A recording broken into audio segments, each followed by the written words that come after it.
Está no ar o boletim da TV Max 90, onde você pode acompanhar também pelas redes sociais, Facebook, YouTube, no site max90fm.com e também na TV, para todo o Brasil através do canal 1102 e também 573, sempre no oferecimento de Giba Rolamentos e Retentores. Vamos às notícias que estão em destaques nessas últimas horas. A Polícia Civil surpreende, e prende aí uns suspeitos de atrair garotas de programa para serem roubadas na cidade de Araçatuba, interior de São Paulo. É isso mesmo, hein?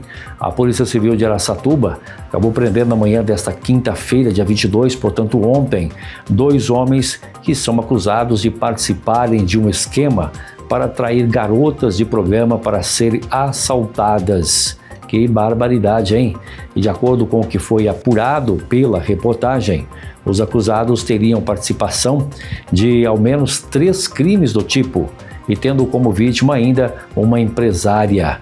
2 roubos, ocorreram dia 23 de novembro e sendo que um deles, 2 mulheres tiveram aí os celulares roubados e uma das vítimas também teve um prejuízo de R$ 3.900 em dinheiro. Conforme divulgado, as 2 estavam hospedadas em um motel e foram contratadas via WhatsApp por um homem que ofereceu R$ 3.000 para atendimento pessoal, a ser pago em dinheiro no local do atendimento. Outro homem, que seria motorista por aplicativo, foi enviado para buscá-las, mas quando as vítimas chegaram no endereço combinado, foram surpreendidas por um ladrão que estava armado com uma pistola. Ele sentou-se no banco traseiro do carro e ao lado de uma das vítimas. Alegou aí que estava no carro a mando de uma outra pessoa que teria dito que a vítima teria R$ 50.000. Essa foi a alegação dele.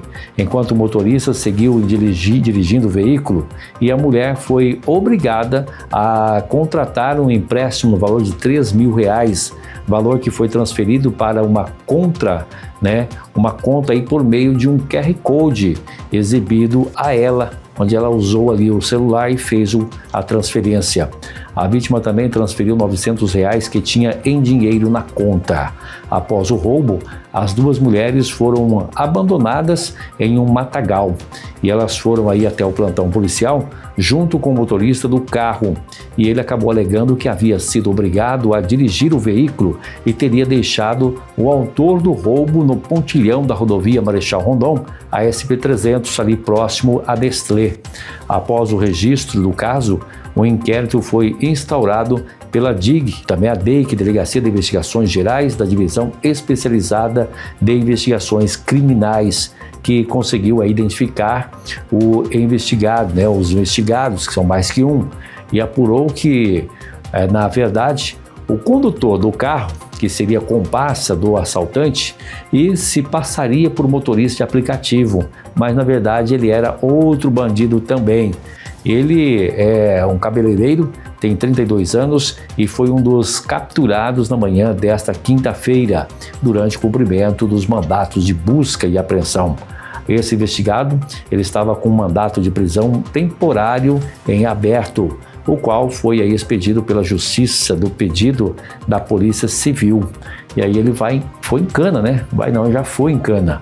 A reportagem ainda não conseguiu identificar aí, a identidade do outro investigado, que é o acusado de ser aí o autor do roubo e dos demais também. A polícia apreendeu com ele um revólver calibre 38 carregado com 6 munições intactas. Portanto, não usou nenhuma delas. E durante a operação também foram apreendidos 3 celulares e 6 folhas de cheques em branco, de titularidades de terceiros. E segundo o que informou a polícia, a arma apreendida não seria utilizada nos roubos, pois as vítimas a descreveram como sendo aí uma pistola e não um revólver. Os 2 investigados foram apresentados no plantão policial para formalização de captura e um deles também foi preso em flagrante pela posse irregular de arma de fogo. Eles permanecerão à disposição da Justiça e a polícia dará sequência na investigação, não descartando a possível participação de outras pessoas nos crimes cometidos. Tá aí, a casa caiu para eles, hein? A Justiça manda a Prefeitura de Penápolis fornecer ambulâncias para idosos de instituições particulares.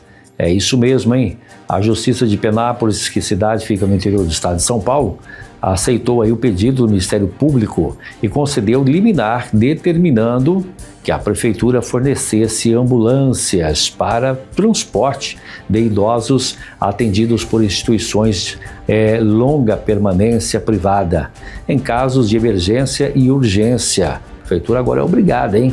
A decisão da primeira vara, que prevê multa de R$500 para cada vez que o pedido for recusado, e além disso, em caso de descumprimento, deve ser instaurado um inquérito policial para apurar possível crime de desobediência e risco à ação de improbidade administrativa por parte aí dos servidores responsáveis. Olha aí a Justiça pegando forte aí com esse mandato e tem que cumprir, né? A Prefeitura é obrigada a cumprir.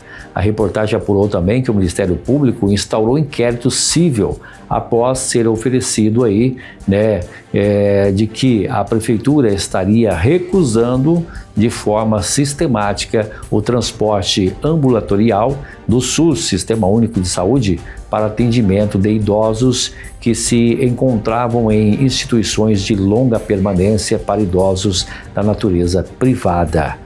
O argumento para que a recusa seria de que essa obrigação se restringiria aos idosos amparados determinantemente pelo Estado, incluindo aí as assistências, né, por estabelecimentos particulares.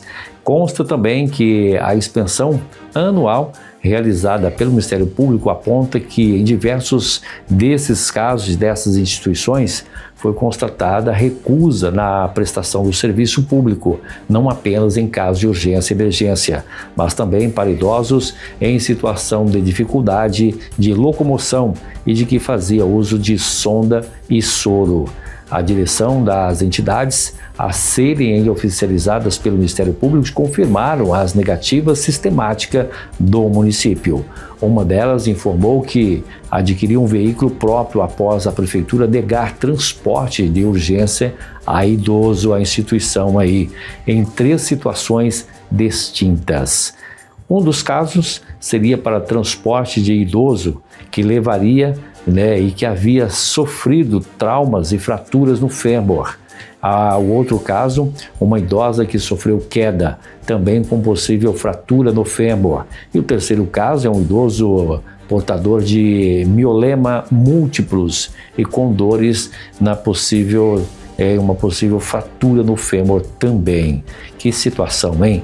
A responsável por outro caso repousou aí, repousou particular, informou também que em inúmeras ocasiões foi necessário aí ligar para os bombeiros para transporte de idoso até o pronto-socorro para atendimento de urgência e emergência, devido aí à recusa do município em disponibilizar ambulâncias, serviços que só seria solicitado em caso de urgência e emergência, mas foi recusado várias vezes. Por fim, a Prefeitura informou ainda que tem como objetivo assistir todos os munícipes, mas a elevada demanda impossibilita que esse atendimento integral aos que necessitam de transporte adquirido e quando isso for necessário. Por isso, invoca aí a resolução da Anvisa e também do Estado da pessoa idosa.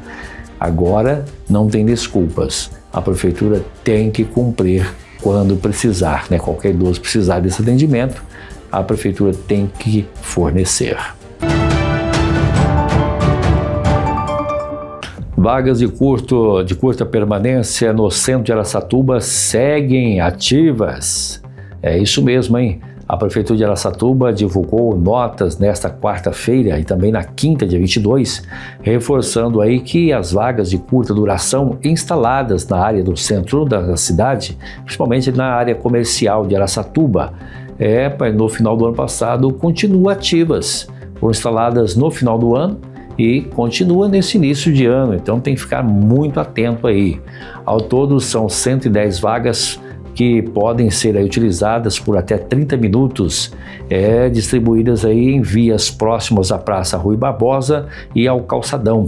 Elas são distintas à rotatividade de veículos, visando aí a facilitar o acesso de consumidores ao comércio no centro da cidade. Então tem essas vagas aí que você tem que ser rápido, encostou, foi lá, fez o que tem que fazer rapidinho e tem que sair. Como a Zona Azul ainda não foi reativada, os demais 1.300 vagas de estacionamentos espalhadas pela área central da cidade continuam disponíveis para uso por tempo indeterminado. Então, as demais vagas não estão sendo cobradas ainda à área azul. As vagas temporárias foram criadas para atender pedido das entidades representativas do comércio e funcionam das 8 às 22 horas.